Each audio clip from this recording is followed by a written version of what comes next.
Rise and shine. आज इस video में मैं बताने वाली हूँ आपको बहुत ही इंपॉर्टेंट टॉपिक जो कि जनरल ऑर्गेनिक केमिस्ट्री से है, Markovnikov's rule and anti Markovnikov's rule along with the trick. लेकिन उससे पहले हम लोग जान लेते हैं कि कौन कौन से पॉइंट टू रिमेंबर बहुत बहुत इंपॉर्टेंट है इस ट्रिक को जानने के लिए। पहली बात तो जहाँ पे पाई इलेक्ट्रॉन्स होंगे वहीं पर ये ट्रिक देखने के लिए मिलेगा। मतलब कि लूजली बॉन्डेड इलेक्ट्रॉन होते हैं ना, पाई इलेक्ट्रॉन तो आराम से शिफ्ट हो जाते हैं, जिसकी वजह से न्यूक्लियोफाइल आके उस पर अटैक कर सकता है, इलेक्ट्रोफाइल आके अटैक कर सकता है।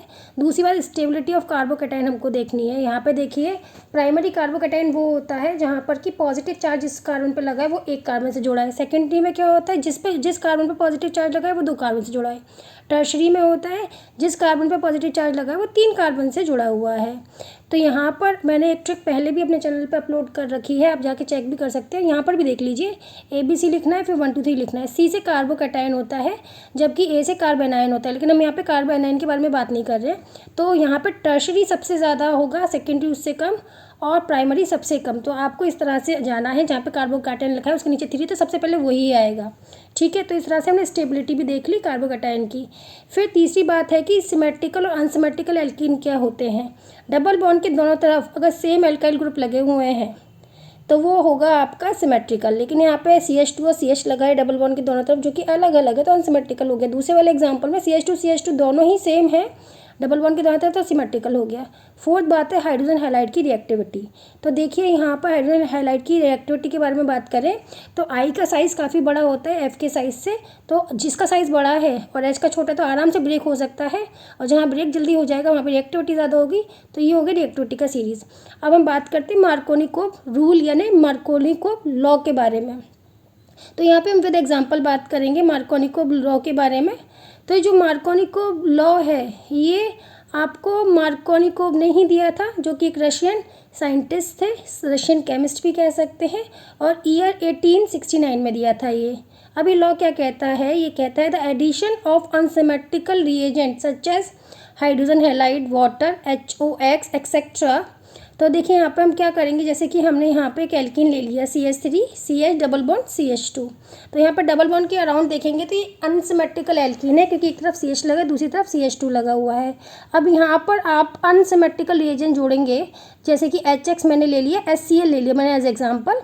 तो यहाँ पर जो अनसिमेट्रिकल एल्कीन है वो यहाँ पर HCl में क्या होगा, Cl नेगेटिव होगा और H पॉजिटिव होगा। तो नेगेटिव पार्ट कहाँ लगेगा, पॉजिटिव पार्ट कहाँ लगेगा, तो ये बोलता है कि जो नेगेटिव पार्ट है वो उस जगह लगता है मार्कोनिकोव रूल में जहाँ पर कि डबल बॉन्ड के दोनों तरफ जहाँ पे हाइड्रोजन कम होता है। तो आप देख रहे हो कि बीच वाले कार्बन पर हाइड्रोजन कम है, 1 है, और दूसरे वाले पे 2 है। तो Cl कहाँ लगेगा, आपके सेकंड पोजीशन पर लगेगा। दूसरी बात देखिए, यहाँ पे सेकंड पोजीशन पर अगर कार्बोकैटायन बनता है तो वो कैसा होगा, सेकेंडरी। अगर फर्स्ट पोजीशन पर इलेक्ट्रॉन शिफ्ट होते हैं तो वहाँ पे नेगेटिव चार्ज आएगा, सेकंड वाले पर जो बीच में है कार्बन उस पर पॉजिटिव आएगा, तो सेकेंडरी है। और हमने देखा था कि सेकेंडरी कार्बोकैटायन की स्टेबिलिटी ज़्यादा होती है, इसलिए Cl भी वहाँ पे लगेगा मार्कोनिकोव रूल के केस में। जबकि अगर आपके कार्बन शिफ्ट होते हैं बीच वाले पे तो प्राइमरी बनेगा, जिसकी की रिएक्टिविटी कम है स्टेबिलिटी के, अगर हम देखें तो जो मार्कोनिकोव रूल में बताया गया है। इसलिए यहाँ पर Cl जुड़ेगा सेकंड वाले मतलब बीच वाले कार्बन पर, पॉजिटिव चार्ज हट जाएगा क्योंकि नेगेटिव वाला Cl लगा है, और यहाँ पे बन जाएगा CH3। तो ये हमारा मेजर प्रोडक्ट होगा मार्कोनिकोव रूल के अकॉर्डिंग, और ये जो दूसरा होता है ये माइनर होता है, माने ज़्यादा अमाउंट में आपका कौन सा बनता है, मेजर वाला बनता है। यही आपका मार्कोनिकोव रूल है। और हमने यहाँ पर जो लिया है ना वो हमने अनसिमेट्रिकल रिएजेंट लिया है, जैसे कि ऐसे यहाँ पे आप HBr भी ले सकते हैं।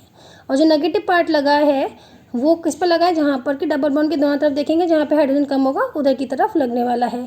एक और एग्जांपल ले लेते हैं, CH2 डबल बॉन्ड CH2, ये दोनों ही सिमेट्रिकल हैं। तो इस केस में ना आप कहीं पर भी Cl लगा सकते हैं, कहीं पर भी H लगा सकते हैं। तो इस तरह से आपका बन जाएगा CH2 then CH2 negative and तरफ पॉजिटिव। तो पॉजिटिव वाले पार्ट पे Cl लगेगा, नेगेटिव वाले पे H लगेगा। तो this is all about Markovnikov rule. Anti Markovnikov rule के बारे में बात करते हैं। एंटी का मतलब ही क्या होता है, अपोजिट। जो मार्कोनिकोव रूल है उसका अपोजिट। तो यहाँ पर पता है ये जो रूल है ना सिर्फ HBr के साथ काम करता है, और इसमें पेरोक्साइड होना बहुत ज़रूरी है। पेरोक्साइड क्या होता है, जहाँ पे O सिंगल बॉन्ड O से जुड़ा हुआ होता है, जैसे कि हाइड्रोजन पेरोक्साइड आपका एग्जांपल हो जाएगा। सिर्फ इसी के साथ ये विजिबल होएगा HBr के साथ, दूसरों के साथ ये नहीं होता।